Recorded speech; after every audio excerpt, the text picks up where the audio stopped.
আমার বাবা এমএলএ। আমার বাবার অনেক ক্ষমতা ও অনেক টাকা আছে। আমি আমার বাবার একমাত্র সন্তান। আমার বাবা আমার কোনো কাজেই কোনোদিন বাধা দিত না। আমি আমার বাবার টাকা বন্ধুদের সাথে উড়িয়ে দিতাম, তবুও আমার বাবা আমাকে কিছু বলতো না, কারণ আমি ছিলাম আমার বাবার আদরের সন্তান। আমি পড়াশুনোয় মোটেই ভালো ছিলাম না, তবে বদমাইশে আমি 1 নম্বর ছিলাম। আমি সব রকম নেশা করি, বিড়ি, সিগারেট, মদ, গাঁজা, হেরোইন সব কিছুই আমি খাই। তবে আমার সব থেকে বড় নেশা হলো মেয়েদের নেশা। আমি যে কোনো মেয়েকে যে কোনো সময় ধর্ষণ করে দিতাম। আমি অনেকবার পুলিশের হাতে ধরা খেয়েছি এবং জেল খেটেছি, কিন্তু আমার বাবা আমাকে প্রত্যেকবারই ছাড়িয়ে নিয়ে এসেছে, কেননা আমার বাবা একজন এমএলএ, অনেক টাকা আছে এবং অনেক ক্ষমতাবান। আমাকে কোনোদিনই শাসন করতো না। আমার সব বন্ধু বান্ধবী নেশাখোর ছিল, একদম আমার মতোই। আমরা এখন হোস্টেলে পড়াশোনা করি ডাক্তারি নিয়ে, কিন্তু আমাদের পড়াশোনায় কোনো দিন মন বসতো না। আমরা সবসময় উল্টাপাল্টা কাজে ব্যস্ত থাকতাম। এইভাবেই আমরা বড় হলাম এবং জড়িয়ে পড়লাম বিভিন্ন খারাপ কাজের সাথে, যেমন ড্রাগস পাচার, নারী পাচার, এইরকম আরও অনেক রকম খারাপ কাজ। আমার বাবা এগুলো সবই জানতো, তবুও আমাদের কখনো বাধা দেয়নি। আমার বাবা আমাকে একদিন বলল যে তোকে ডাক্তার হতে হবে, অথচ আমি ডাক্তারের কিছুই বুঝি না, যদিও আমি ডাক্তার নিয়ে পড়াশোনা করেছি। আমি আমার বাবাকে বললাম আমার দ্বারা এসব হবে না, কারণ আমি ডাক্তারের কিছুই বুঝি না, আমি অপারেশন করতে পারবো না, আমার হাতে অনেক রোগী মারা যাবে। আমার বাবা বলল তাতে কি হয়েছে, আমি একজন এমএলএ আর তোকে আমি ডাক্তার করব, কারণ আমার অনেক ক্ষমতা, আমার অনেক টাকা আছে, আমি চাইলে সব কিছুই করতে পারি। টাকার জোরে আমার বাবা আমাকে ডাক্তার করিয়ে দিল।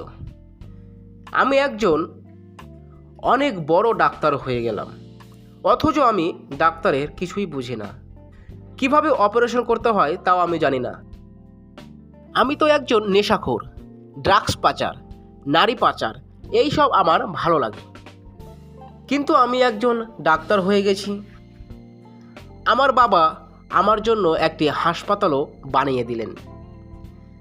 সেখানে মোট 10-12 জন নার্স ডাক্তার থাকে, তাদের হেড হলাম আমি।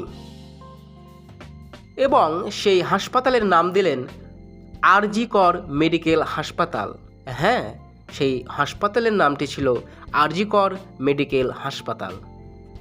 আমি সেই হাসপাতালের সর্বোচ্চ ডাক্তার। যখনই কোনো মহিলা সেই হাসপাতালে ভর্তি হতো, সেই রোগীর আমি অপারেশন করার আগে তার সাথে শারীরিক সম্পর্কে জড়িয়ে পড়তাম এবং ইচ্ছামতো মনের জ্বালা মেটাতাম। তাতে মেয়েটা বাঁচলেই কি আর মরলেই কি, আমার তাতে কোনো যায় আসে না, কেননা আমার বাবা একজন এমএলএ। এইরকমভাবেই হাসপাতালের কাজকর্ম চলতে থাকে। আমি হাসপাতালে শুরু করলাম ড্রাগস পাচার। আমার কেবিনেই আমার সেই পুরনো বন্ধুবান্ধবদের নিয়েই মদের আড্ডা দিতাম। অনেক মহিলা নার্সও ছিল যারা আমাদের এইরকম আচরণের সাথে জড়িয়ে পড়েছিল, তাদেরকে জড়িয়ে পড়তে আমরাই বাধ্য করেছিলাম। অনেক মেয়েদের আমরা লোভ দেখিয়ে এই মেডিকেল কলেজে ভর্তি করাতাম এবং তাদের ইজ্জতের বিনিময়ে তাদেরকে পাশ করিয়ে দিতাম। যদি তারা আমাদের কথা না মানতো, না শুনতো, তাহলে তাদের ধর্ষণ করে রাস্তায় ছুঁড়ে ফেলে দিতাম। এই সমস্ত কাজ করে আমি মন থেকে অনেক শান্তি পাই। হঠাৎই একদিন আরজি কর হাসপাতালে একটি মেয়ে নার্স হয়ে আসে। বয়স প্রায় 38 হবে, এখনও তার বিয়ে হয়নি। সেই মেয়েটিকে আমি শারীরিক সম্পর্কে লিপ্ত হওয়ার জন্য আগ্রহ প্রকাশ করি। কিন্তু সেই মেয়েটি ছিল সৎ এবং খুবই গরিব পরিবারের। তার মা বাবার অনেক ইচ্ছা ছিল মেয়েকে ডাক্তার করার, কিন্তু সে মেয়েটা আমাদের কোনো কথাই শুনল না। সে অনেক কথাই আমাদের সম্পর্কে জেনে গেছিল। আমরা ড্রাগস পাচার করি, নারীদের সাথে খারাপ আচরণ করি, মদের আড্ডা জমাই, সেই হাসপাতালে সব ঘটনাই মেয়েটি জানতে পেরেছিল এবং আমাদের তিনি জ্ঞান দেয় এই সমস্ত বন্ধ করতে হবে।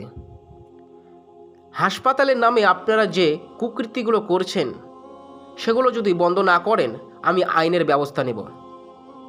মেয়েটির এইসব কথা শুনে তারা অট্টহাসি হাসতে শুরু করলো এবং সেমিনার রুমে বসে বসে চিন্তা করতে লাগলো, এই সমস্ত লোক এই সমাজে কিভাবে বেঁচে আছে। উপরওয়ালার পরে পরেই ডাক্তারের স্থান, আর তারা ডাক্তার হয়ে এই রকম কুকীর্তি করছে, কিভাবে এদের শায়েস্তা করা যায়। এই রকম ভাবতে ভাবতে তিনি ঘুমিয়ে পড়লেন। ভোর 4টার সময় সেই পিশাচের দল আসলো তার কাছে। তাদের মধ্যে ছিল সেই ডাক্তার এবং তার সেই বন্ধুগুলো আর 2 জন মহিলা। তারা ঘুমন্ত মেয়েটিকে মেঝেতে শুইয়ে দিল। তারপর তারা মেয়েটির সাথে জোর জবরদস্তি করতে শুরু করলো। মেয়েটির গলা চেপে ধরল সেই 2টি মহিলা নার্স। হাত পাগুলো শক্ত করে চেপে ধরে বসলো তার বন্ধুগুলো। মেয়েটিকে ইচ্ছে মতো তারা ধর্ষণ করল। মেয়েটি তাদের যন্ত্রণা সহ্য করতে না পেরে সেই মেয়ে দুটিকে বলতে লাগলো, বোন, তোমরাও তো আমার মতোই মেয়ে, আমাকে ছেড়ে দাও বোন, আমাকে বাঁচতে দাও। আমার মা বাবার অনেক স্বপ্ন আমাকে ডাক্তার করার, আমার জীবনটা এইভাবে শেষ করে দিও না। এরকম অনেক কাকুতি মিনতি করতে লাগলো। তবুও তাদের মধ্যে একটু দয়া হলো না। গলা চেপে ধরে নাক দিয়ে রক্ত বের করে দিল মেয়েটির। মেয়েটি মারা গেল। তবুও তারা ধর্ষণ থামাচ্ছেই না। মারা যাবার পরেও বেশ কিছুক্ষণ তারা ধর্ষণ করেছিল। ধর্ষণ শেষে তারা সেখানেই বসে পড়ল মদের আড্ডা দিতে। নৃশংসভাবে সেই মেয়েটিকে দুনিয়া থেকে বিদায় দিয়ে দিল। অথচ মেয়েটার কোনো দোষই ছিল না।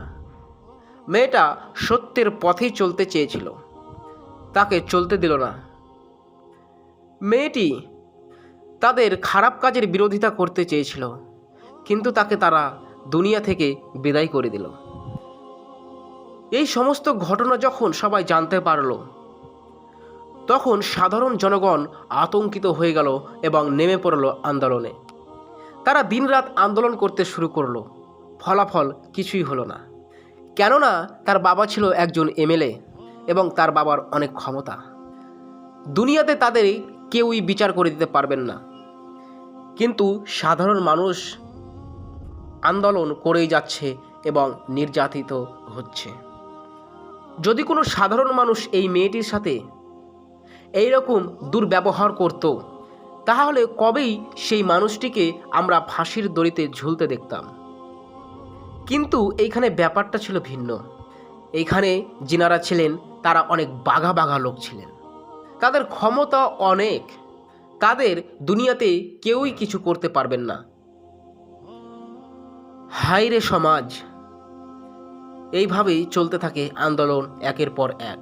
তবুও এখনো পর্যন্ত বিচার হয়নি সেই মেয়েটির। তাহলে এখন আপনারাই বলুন, এই সব লোকেদের কি করা উচিত? নাম হাসপাতাল রাখলেই সেটা হাসপাতাল হয়ে যায় না, নাম ডাক্তার রাখলে সেটা ডাক্তার হয়ে যায় না। এই ঘটনাটি একটি গল্প হলেও এটি একটি সত্য ঘটনা। আজকের মতো কথা শেষ করলাম। আসসালামু আলাইকুম ওয়া রাহমাতুল্লাহ।